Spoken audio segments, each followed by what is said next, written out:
أعوذ بالله من الشيطان الرجيم بسم الله الرحمن الرحيم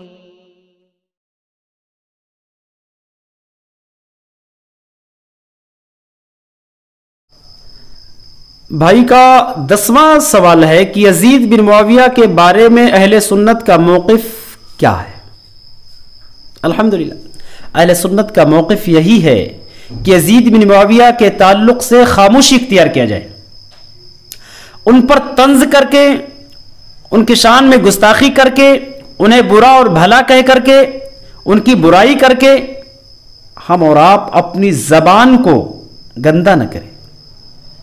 ان کے شان میں گستاخی کر کے اپنے زبان کو غلاظت میں لت پت نہ کریں۔ یہ اہل سنت کا موقف ہے، سلف کا یہی موقف رہا ہے، پہلے بھی تھا اور آج بھی یہی موقف ہے کہ ان کے تعلق سے خاموشی اختیار کی جائے، نہ تو ان کی تعریف کی جائے اور نہ تو ان کی برائی کی جائے۔ واللہ اعلم بالصواب۔ غالباً شیخ الاسلام علامہ ابن تیمیہ رحمہ اللہ اور دیگر بڑے بڑے علماء کا یہی موقف رہا ہے اور یہ فتویٰ موجود بھی ہے۔ خاموشی بہتر ہے، اور دعا بھی کرنا، اللہ کا شکر ادا کرنا کہ اللہ کہ ہمیں جو ہے اس فتنے سے تو نے بچا لیا، تیرا شکر ہے کہ ہماری زبان، ہمارے ہاتھ